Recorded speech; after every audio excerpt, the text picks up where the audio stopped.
bienvenue sur votre chaîne Champ d'Ombre. N'oubliez pas de vous abonner, de liker et de partager. Bon visionnage. L'histoire d'aujourd'hui est choquante et complexe. Il a fallu près de 10 ans pour que justice soit rendue.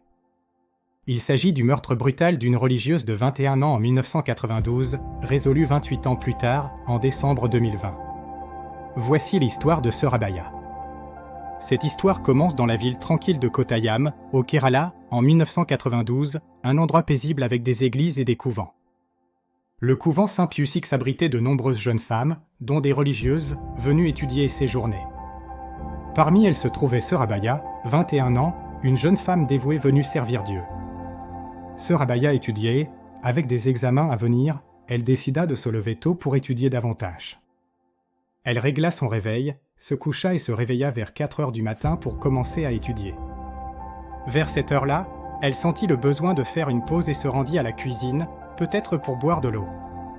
Le lendemain matin, les autres religieuses remarquèrent quelque chose d'inhabituel, Sœur Abaya avait disparu.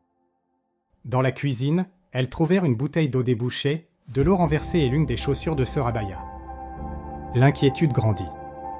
Elles trouvèrent l'autre chaussure près du puits, et l'une des religieuses y découvrit le corps sans vie de Sœur Abaya. Les pompiers et la police arrivèrent, et le corps de Sœur Abaya fut remonté du puits, laissant les résidentes sous le choc. L'agent de police VV Augustine rédigea un rapport, appela un photographe et envoya le corps pour une autopsie.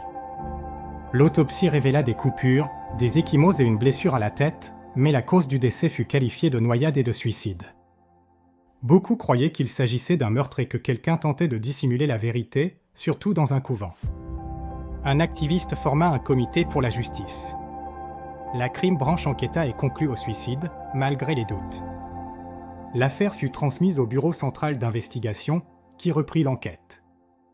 En 1994, un officier du CBI, Varghese Pettoma, révéla avoir subi des pressions pour placer l'affaire en suicide, le poussant à démissionner. L'équipe du CBI continua d'enquêter, effectuant des tests avec un mannequin jeté dans le puits pour comparer les blessures. En 1996, un rapport fut soumis, indiquant « Nous pensons que cela devrait être traité comme un meurtre, mais nous n'avons pu obtenir aucun résultat concret. » En 1999, une nouvelle équipe conclut que la mort de Sœur Abaya était un meurtre, basé sur des blessures non mentionnées dans le premier rapport d'autopsie. Après 7 ans, il était clair que ce n'était pas un suicide, mais un meurtre. Le CBI admit « Nous savons que c'est un meurtre, mais nous ne savons toujours pas qui est le tueur. » En 2007, une révélation choquante fit surface, un témoin inattendu, un voleur, se présenta avec un indice crucial. Si vous avez regardé jusqu'ici, merci de liker cette vidéo et d'aider à atteindre les 1000 abonnés. Merci. Cet homme était à Carajus. Le 27 mars, il se rendit au couvent Saint-Pius pour voler des tiges de cuivre sur le toit. Il remarqua quelqu'un se faufiler dans l'enceinte, le père Thomas Kotor. Cela souleva la question de sa présence à cette heure tardive. Akaraju se rendit à la police pour raconter ce qu'il avait vu, mais fut arrêté et accusé du meurtre. Détenu pendant 58 jours, Akaraju affirma qu'on lui avait offert des pots de vin pour avouer le crime, mais il refusa. En 2008, sur la base de la déclaration de Raju, le CBI nomma le père Thomas Kotor, Sœur Séphie et le père José Putrik-Caïl comme principaux suspects.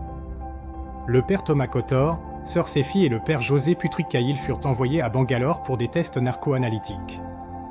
Il fut découvert que les CD des tests narco-analytiques avaient été falsifiés, avec des enregistrements édités des dizaines de fois. Quelques jours plus tard, les enregistrements originaux furent diffusés, révélant comment le père Thomas Kotor et le père José avaient commis le meurtre. Selon les enregistrements, le 27 mars 1992, Sœur Abaya trouva le père Kotor, le père José et Sœur Séphie dans une situation compromettante. Avant qu'elle ne puisse s'enfuir, ils l'attaquèrent. Sœur Séphie la frappa à la tête avec une hache, puis ils la jetèrent dans le puits.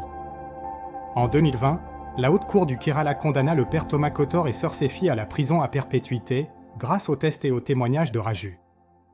Ainsi, après 28 ans, grâce à un voleur, l'une des plus longues énigmes de meurtre en Inde fut résolue. Partagez vos réflexions et abonnez-vous.